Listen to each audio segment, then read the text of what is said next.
Selat Bosporus merupakan selat alami yang terletak di kota Istanbul, Turki. Selat ini juga menjadi pemisah antara dua benua, yaitu benua Asia dan Eropa.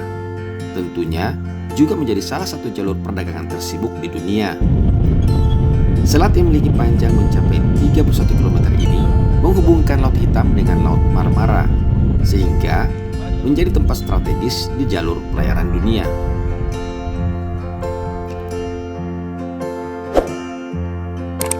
Melayari selat ini merupakan salah satu wisata favorit di Turki.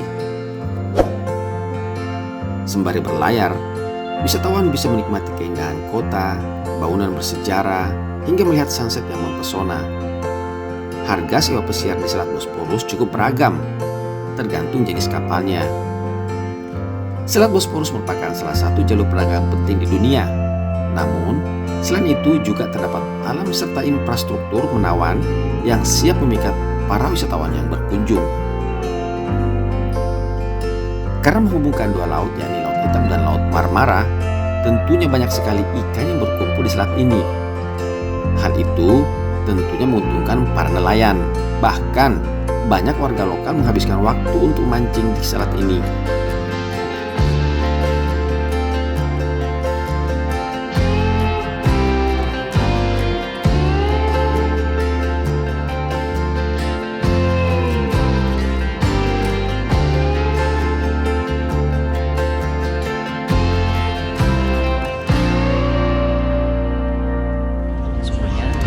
Saya sedang berada di kapal sebagai moda transportasi di kota Istanbul untuk membawa kita dari Eminönü menuju Üsküdar.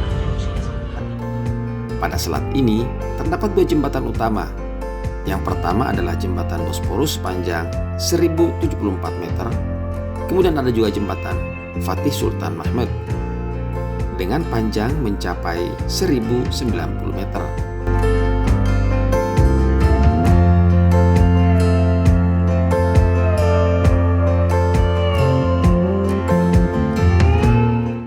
Dari Selat Bosporus, kita menuju destinasi wisata bangunan ikonik yang menjadi target utama para wisatawan, yaitu Masjid Hagia Sophia. Di tahun 1935, Presiden Turki pertama Mustafa Kemal Atatürk mengubah fungsi bangunan Hagia Sophia sebagai museum. Tempat ini menjadi salah satu destinasi wisata utama di Turki yang banyak dikunjungi oleh wisatawan dari mancanegara. Pada tahun 2020, Pengadilan Tinggi Administrasi Turki membatalkan keputusan kabinet yang mengubah situs tersebut menjadi museum. Selang beberapa jam setelah ditetapkannya keputusan itu, Presiden Recep Tayyip Erdogan menetapkan Hagia Sophia sebagai masjid. Akhirnya, Masjid Hagia Sophia dibuka untuk umum sebagai tempat ibadah, ditandai dengan pelaksanaan sholat Jumat perdana pada tanggal 24 Juli 2020.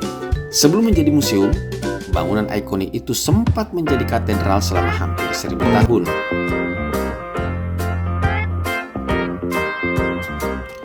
Tepat di seberang Hagia Sophia terdapat Masjid Sultan Ahmed I atau lebih populer dengan nama Masjid Biru. Masjid ini disebut sebagai Masjid Biru karena menggunakan lantai berwarna biru dan bagian atasnya juga dicat biru. Masjid ini merupakan saksi bisu sejarah kejayaan Kekaisaran Ottoman yang pernah berdiri di negara Turki. Arsitektur masjid ini begitu megah. Terdapat 5 kubah utama, 6 menara, dan 8 kubah sekunder. Selain 6 menara megahnya, Masjid Sultan Ahmed memiliki 260 jendela kaca patri, 1 kubah besar, dan 8 kubah kecil. Arsitektur megah ini dianggap sebagai masjid terbesar terakhir pada periode klasik. Masjid ini dibangun di seberang Hagia Sophia pada tahun 1609 sampai 1616, tepatnya selama masa pemerintahan Ahmed I.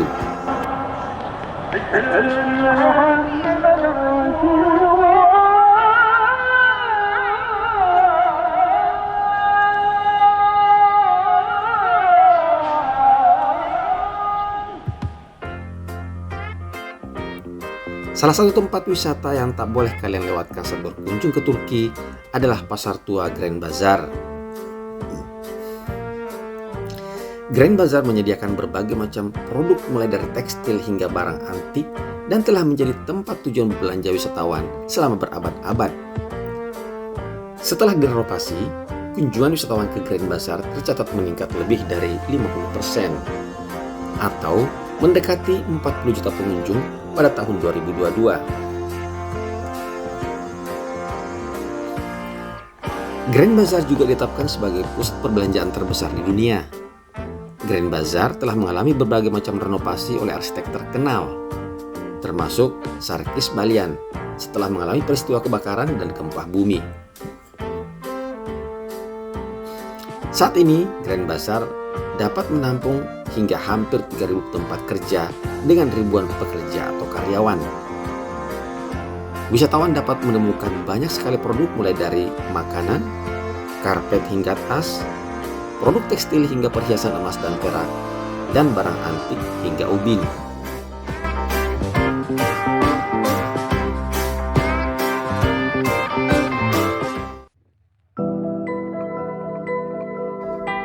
Setelah keindahan sektor pariwisatanya, kita menengok sedikit tentang kondisi politik dalam negeri Turki. Seperti diketahui teman-teman, Recep Tayyip Erdogan kembali dilantik sebagai Presiden Turki pada 3 Juni 2023. Hal itu berarti Erdogan resmi memimpin Turki selama 3 periode berturut-turut. Dalam pemerintahan barunya, Erdogan menerapkan kebijakan bersih-bersih terhadap warga asing yang melanggar aturan tinggal di Turki.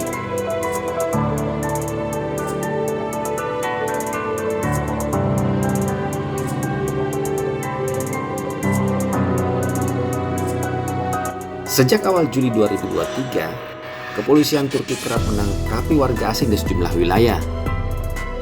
Penangkapan ini merupakan upaya Turki melawan imigran ilegal yang berkembang sangat cepat di seluruh provinsi.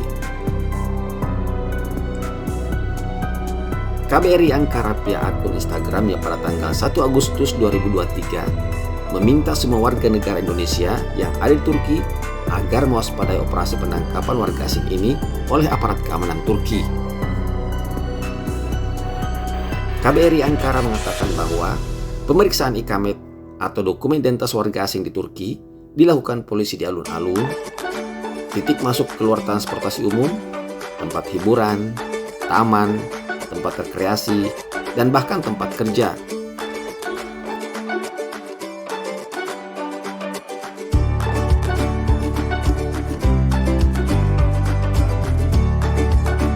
Bagi warga negara asing yang terjaring razia, petugas keamanan Turki akan memprosesnya di kantor polisi atau menahan mereka di penjagaan imigrasi atau detensi.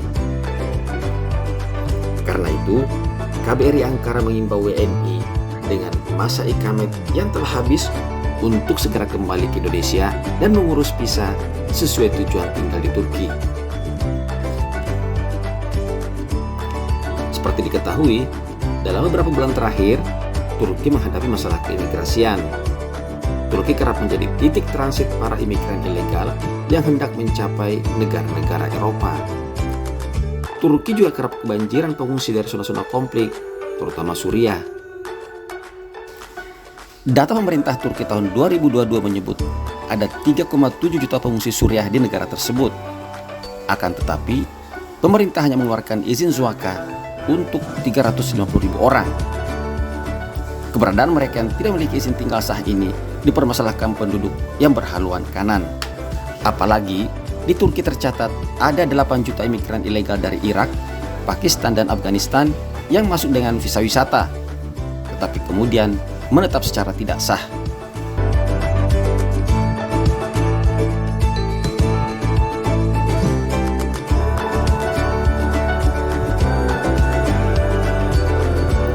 Teman-teman, demikian dulu ya kunjungan kita ke Turki.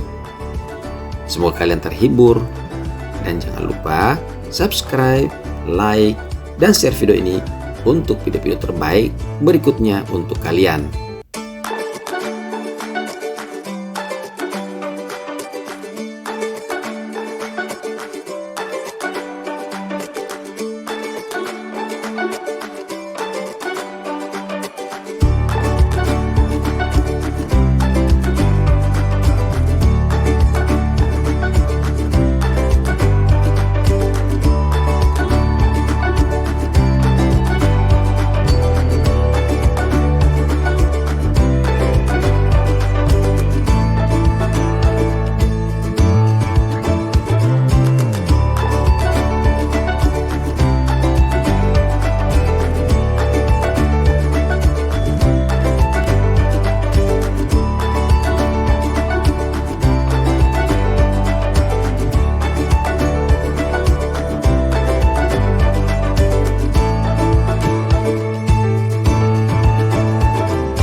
Terima kasih sudah menonton. Jangan lupa like, share, dan subscribe ya.